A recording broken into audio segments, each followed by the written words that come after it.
Okay, covalent bonding part 3. And in this particular part of looking at molecules, we're going to study something called polarity, molecular polarity. And this concept and this kind of property of molecules is extremely important for understanding how molecules behave in their environment. That could be in the human body, it could be out in the field in the environment. So kind of how a molecule functions really does depend on whether it's polar or not. So let's take a look at what this means and learn some skills in terms of how to make a prediction about whether or not something is polar. Okay, so the first thing we need to know about is this concept called electronegativity. And I know it sounds like a big word, and it is in a way, but it is just this idea that an atom has a certain attraction for electrons when it's in a covalent bond. So we know now that electrons are shared by two atoms in a covalent bond, but it turns out that often they're not shared equally. So electronegativity is the measure of an atom's attraction for that electron. And I'll give you some examples in just a minute. It basically tells us how much a particular atom wants an electron or is going to be pulling on those electrons in that bond, in that shared bond. So we can make a prediction on the periodic table. There's actually a way to make a prediction using the periodic table, but there's also some numbers. We call it the Pauling scale. So these numbers you see here on the periodic table underneath the elements are not normally there. This is a different periodic table where we're kind of focused in on the scale of electronegativity. And notice, for example, way over here at the left that hydrogen has an electronegativity value of 2.1. And then as you go to the right, things for the most part begin to increase. So starting at carbon, we get a 2.5, nitrogen 3, oxygen 3.5, and so on. Fluorine being the most electronegative atom on the periodic table. And then if you notice going up and down the periodic table, if we just focus on the halogens for a moment, the iodine way down here has a 2.5, but as you go up, things increase until you get to fluorine. And so there are these trends on the periodic table. We say the electronegativity increases from left to right on the periodic table. You get increasing electronegativity, and it increases from bottom up to the top. Just remember that fluorine's the most electronegative, and you'll remember the trend. Also notice, though, that the noble gases are left out of the trend, and we often exclude the transition metals too. So we're kind of zooming into those main group elements and excluding the noble gases. So fluorine's our most electronegative atom.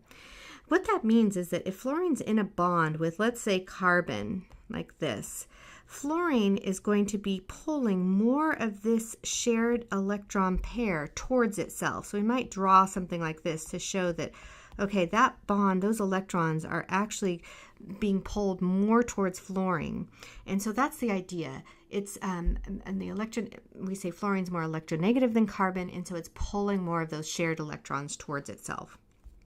All right, there are, in some cases, the electronegativity of the bonded atoms are equal, okay? Now, that's kind of true if you have two of the same atoms, so carbon and carbon bonded to one another. There's no difference in electronegativity, so they're going to equally share this bond. They pull the same amount, and they're going to be equally sharing that bond, so we say it's a non-polar bond. Carbon and hydrogen, it turns out, have a very small difference in electronegativity. So carbon's 2.5 and hydrogen's 2.1 on that scale that we just talked about. That's a pretty small difference. And so in the grand scheme of things, we still refer to that as a nonpolar bond. So we basically say it's not a big enough difference in electronegativity to actually give rise to sort of a polarized bond. So the small electronegativity difference between the carbon and hydrogen is ignored, and we call it a nonpolar bond. So you'll notice that there's a lot of hydrocarbons out there, molecules with just carbon and hydrogen, and those are all nonpolar bonds according to this definition, and therefore those hydrocarbons are all nonpolar. Okay. So the electrons in the bond are being shared equally between the two atoms in this case. They have the same or similar electronegativity. But it's often true that they don't have the same electronegativity, kind of like the example I just talked about with carbon and fluorine. There was a big difference in electronegativity there, and so we had a polar bond. Let's look at another example. That here we have the carbon and oxygen bond. So if we just zoom into that, we have this shared electron pair between carbon and oxygen. And if you remember on the scale, carbon is more to the left of the periodic table than oxygen. It has an electronegativity value of 2.5 and oxygen is 3.5. So that's a big enough difference to give rise to what's called a polar bond. So we have a polar bond situation here. And you might notice there's a few symbols here that we haven't talked about. This symbol right here is called a dipole arrow, and it is symbolizing which way the electron density or the electrons are being pulled. So in other words, because oxygen is more electronegative, the arrow is pointing towards the oxygen with that positive end near the carbon. And so that's called a dipole arrow. It's one way that we represent a polar bond in a molecule. We can also use what are called partial charges, and that's what you're seeing here. This is a Greek symbol, a partial positive charge and a partial negative charge.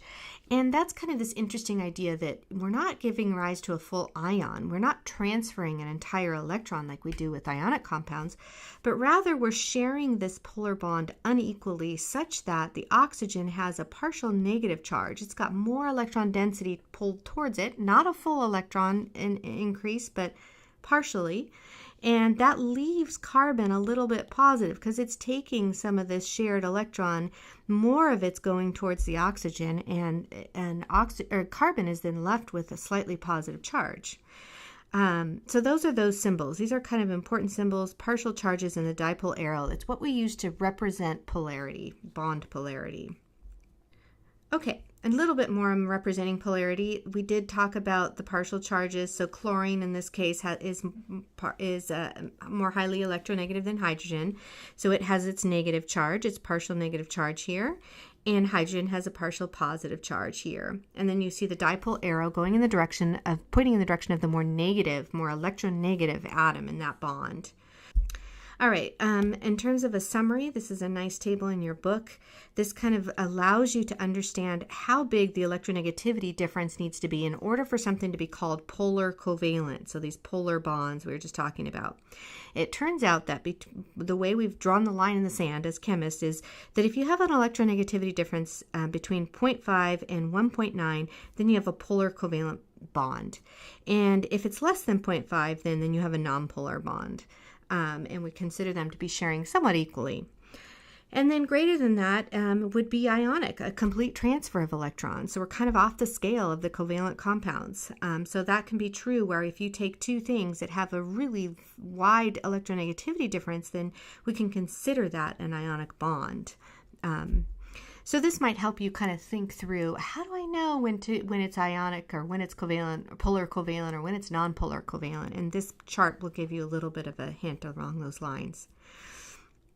Okay, now we need to think about molecules. That was all really about just predicting whether bonds are polar or not and how to represent that. But now there's this whole thing about predicting the polarity of bigger molecules.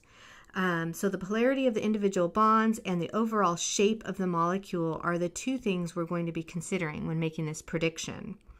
Nonpolar molecules generally have no polar bonds, so we saw that with carbon and hydrogen. Individual bond dipoles that cancel, so this is going to be a new one. I'm going to have to give you an example. You can have polar bonds in a molecule that actually cancel out, and you end up with a nonpolar molecule overall, and I'll have to give you an example for that to make sense.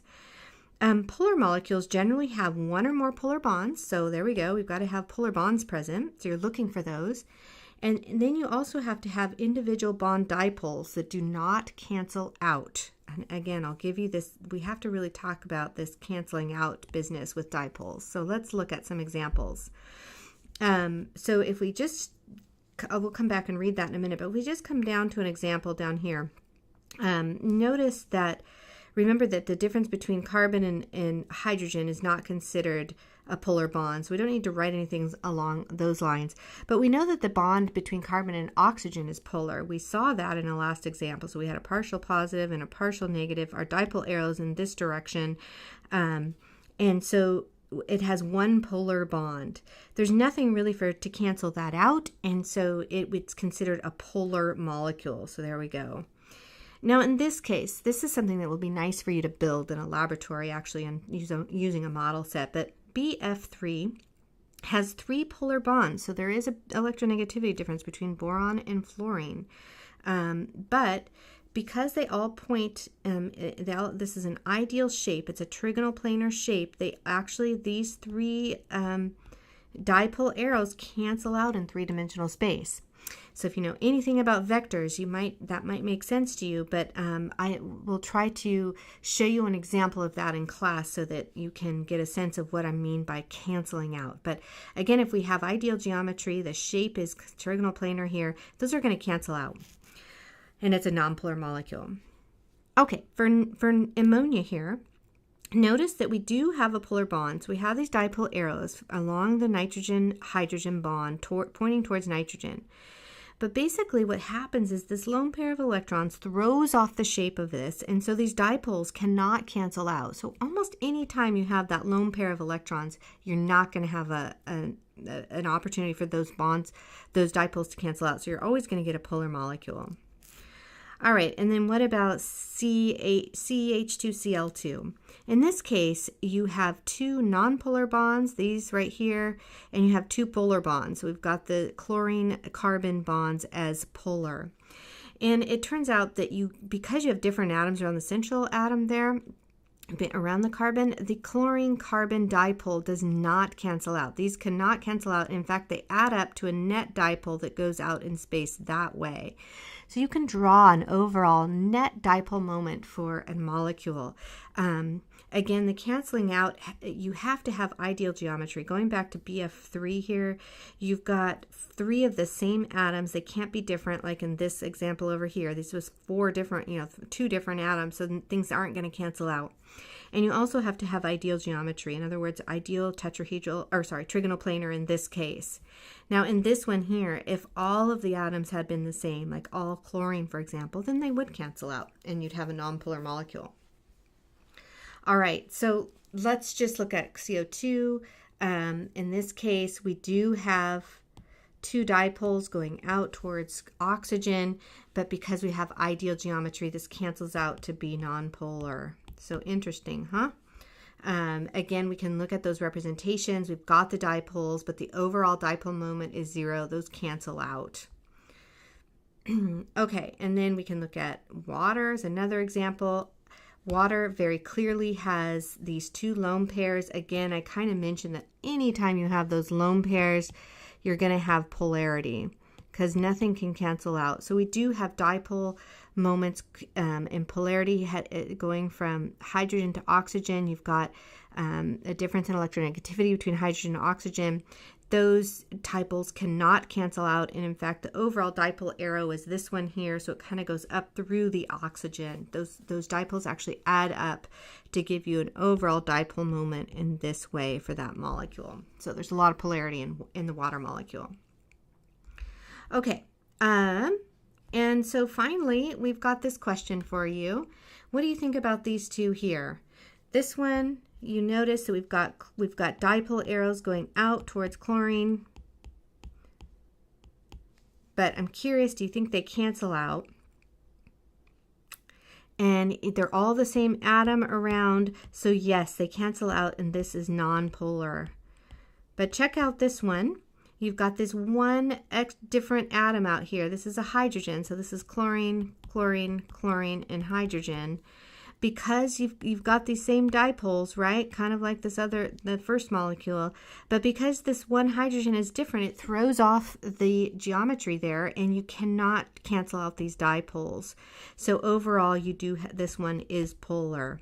So, that's one of the ideas about canceling out. One of different atom will kind of throw off the whole thing. All right, well, we're going to call it quits for now, but this idea does translate to biomolecules once again, and we'll be exploring that in more detail later. Take care.